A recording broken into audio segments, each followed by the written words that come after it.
Hi friends, welcome back to the channel and the continuing saga of the King Tiger 4546. Where we left off last time, we had some hairspray underneath a few of the components. The idea here is to depict some wear as if some of these parts have been reused or salvaged from other vehicles. Now, let's dispel a myth here. Some people think that the hairspray technique needs to be done in a matter of minutes or seconds. Well, no, I've had this on for about 6 days. The hairspray's underneath the paint. It does not dissolve, it does not evaporate. It's protected by the layer paint. Anyways, let's just chip it out. Let's try and get some really fine chips on these components using our usual method. So a brush, some water, and gently erode the paint until you have sufficient chips.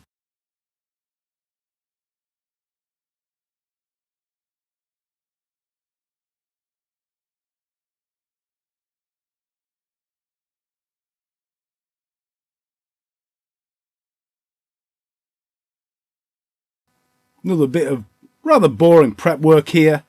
We had some overspray on these big track sections that are prefabricated.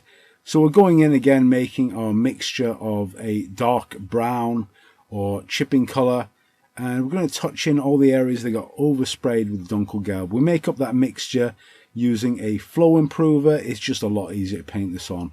Once we've sort of done this and we don't need 100% coverage, we're ready to get on really with the next stage, which is what this video is about, the markings.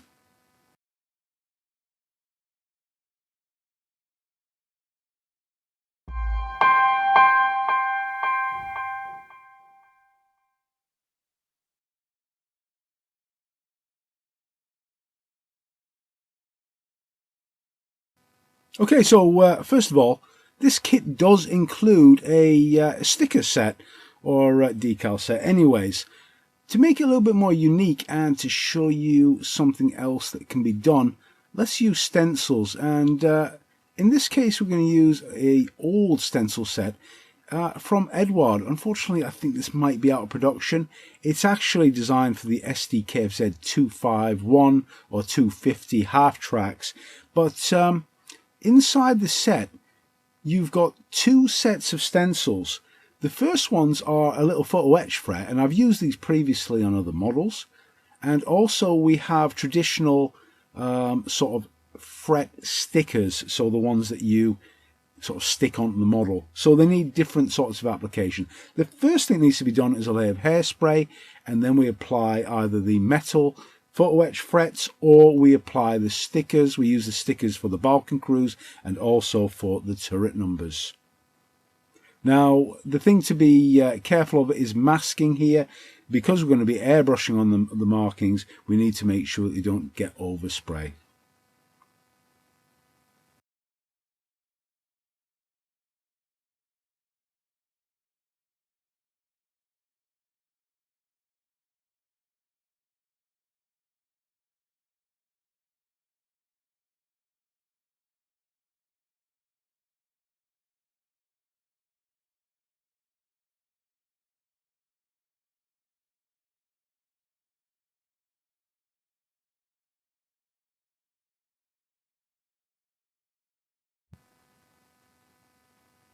So we started off with the turret numbers in this case, and we're going to use the same yellow that we used for the barrel, or a section of the barrel, the front part of the barrel. Now with the yellow, we're using acrylic paints again, so it's got quite good opacity, and that's going to help us out because we need to defeat two camouflage colours here. Now the application, again, we need to build up the paint slowly. Make sure your masking's down. We used a bit of this equivalent to Panzer putty type stuff to mask off the surrounding area, and let's see how that looks.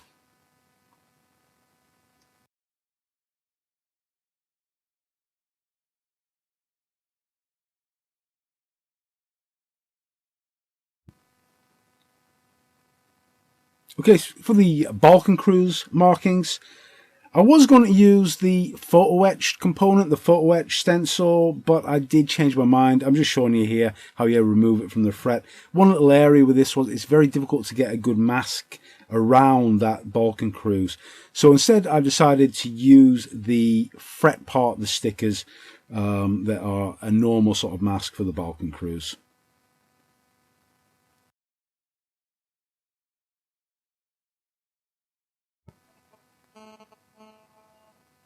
So the remaining markings were done using white. I didn't want to add too many colours to this. It's going to look a bit gaudy. Using the two different types as well. We're using the masking fret and also the photo etch. You can see the results from these. Please note as well that yes, one of the markings is for APCs or the SDK Z250s, like mechanized infantry. But remember, this is a Panzer 46. Also, this Lotso marking, we think this is a general from the Franco-Prussian War. That's the reference there. But seems like a pretty good name for the King Tiger as well, the 46. So the idea when spraying here is take your time, build it up very gradually, especially with white paint. We need to take our time, lay down a mist, go back to one area, go back to the other, move around a bit, and just build it up slowly. It doesn't take too long because you've got a nice amount of opacity, of course, with the acrylic paints. And we're going to see the results pretty soon.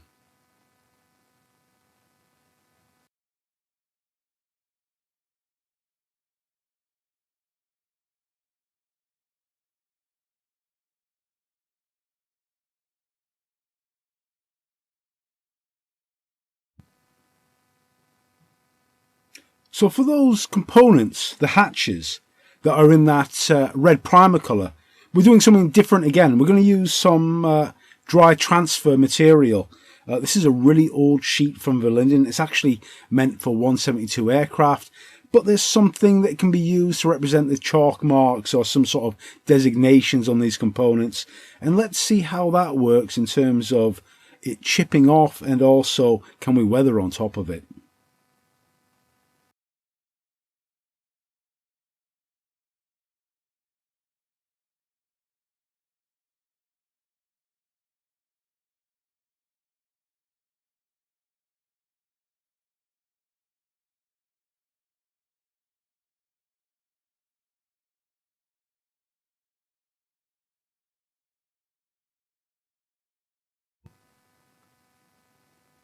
So the masks have been removed and the results are really excellent. They're really tight, they're really crisp. But now we've got the hairspray underneath, we can chip them up. We can add some fading and some excellent effects that just simply can't be achieved with decals or water slide transfers. And let's have a look at how this fine, subtle chipping really complements this model by taking our time and being gentle.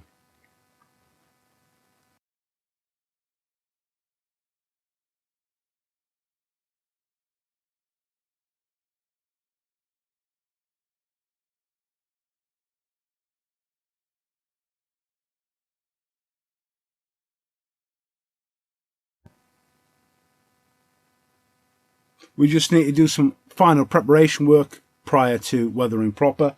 And the tools have already been base coated. We're looking at the wooden parts of the handles. They were base coated in a silver grey colour. But we also need to add that wood grain. And I really like this medium. It's transparent wood grain from Vallejo. This is a semi-opaque medium. It's simply brushed on. You'll see the results for themselves.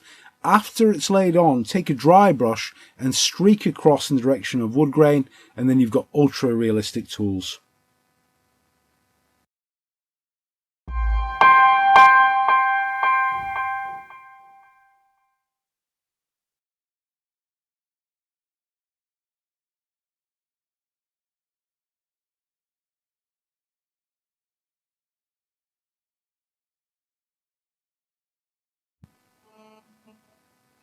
Okay, let's start the weathering proper now using oil paints, oil dot fading technique with a variation. We're using, first of all, we're going to select our oil colours, and we're using colours to fade the paint. This is going to do two things basically. We're going to choose three colours. One will represent a sort of dirt, an industrial dirt. The second one will be a fading colour, the yellow. And the third one is a white, which again is another fading colour. Now the white is quite powerful. Now notice there's no dark tones whatsoever. That is the way that this method varies from what you've seen previously.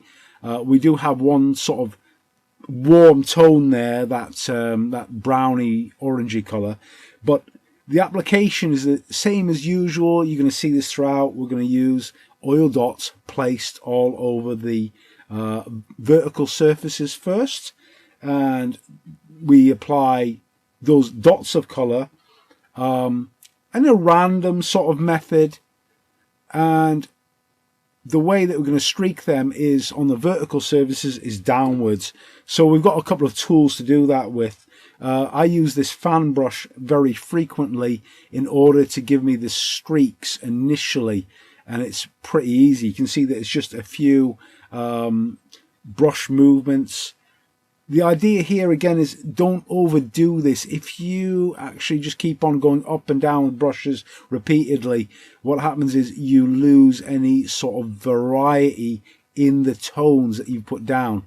But this is where this technique differs from others that you may have seen. The absence of a dark paint and a dark tone in here is fundamental to this technique, because the dark tone, when it mixes with the others, creates like a muddy sort of look with the other oil paints. That's the variety. So as you can probably guess, the video that follows this on, we're going to deal with the darks, but this is all about laying down basically the fundamental sort of first step of weathering. We've got a really interesting camo pattern, and there's no modulation in it. They're just simple colors, but there is quite a strong color because of the sort of saturation and maybe the way that the Ammo MIG paints are scale effect. So by using this fading technique, we create a filter that's homogeneous throughout. So we're going to hit all components with the same filter colors. The only thing is that we vary the application. As you can see on the upper portions, the portions that are on horizontal surfaces, we use a stippling method to create sort of like cloudy type looks. And then on the vertical surfaces, as mentioned, we're creating the streaks, and that's the way that we vary the appearance, and we lay down the fundamental sort of steps of weathering by doing so. The method itself is pretty easy. By limiting the amount of oil colors as well, it's not too complex as well.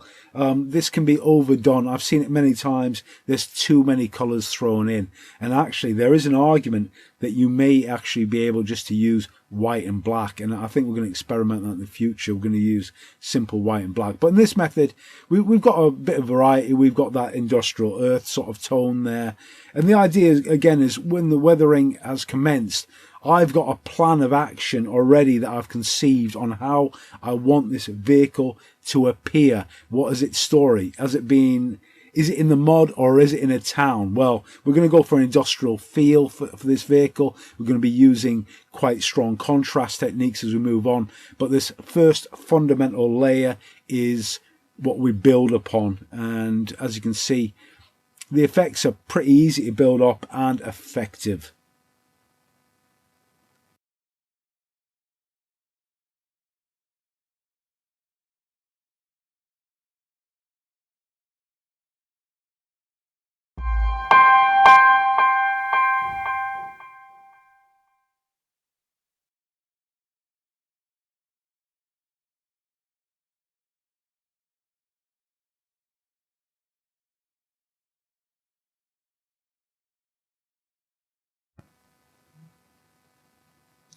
The oils have been allowed to dry for a period exceeding 12 hours now, and we're going on to another variation on what you may have seen elsewhere. We're going to lay down only the light chipping scratches, or what I call paint scratches. So we're using our typical colours, the Iraqi sand, a light buff, and also we're going to use another colour, as you'll see as we just look at this segment here. The variation here is that we lay down oil colours first. When the oil colours are laid down, there's pigment distributed throughout and everywhere on top of the model, and the way that the scratches work on top of that oil colour sort of varies. It's a little bit difficult to explain unless you are previously undertaking this technique on a model where you haven't got the oil paints down, but it also creates that stronger sort of contrast. So we've already got the fading, but if we put the chips on top, you're more likely to see them. Also, in this example, I'm not going to use a fine brush. A fine brush is what I usually use to add some scratches and chips, but I'm going to show you the very easiest way to achieve these little chips, and we're just using sponge technique. Note the first part of the video. The application of the sponge is pretty important. You make it into a small ball shape and then dot it onto the model. I've seen it so many times, people trying to use ragged pieces of sponge, etc. I find this method works really easily, and the effect gives the very smallest scratches, smaller than a brush can even achieve. And the distribution, again, we're hitting the corners, the edges, and we've gone in for some areas that we concentrate on. We've got battle damage on the front glasses plate. We've also got those exposed areas, the sort of corners of the vehicle, and also we'll think about where crew entry points are. And also we've got that further contrast color. We've used the silver grey. Use that very sparingly if you undertake this technique. And that sort of concludes the first stage of weathering.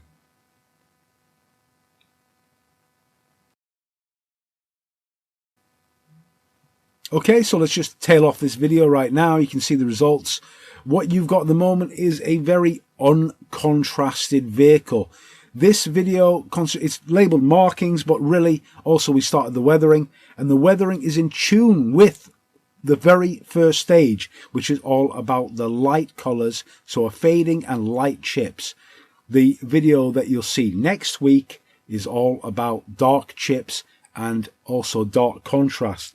So we're going to go on to that and we'll try and complete the model. I haven't worked out if we can do that yet. Bit of a short video, but we covered up quite a lot. I hope you gained again something from this, and also I hope you like these ultra realistic markings, which also allows variation and allows you to create a very unique model that is all yours. So friends, until next week, enjoy.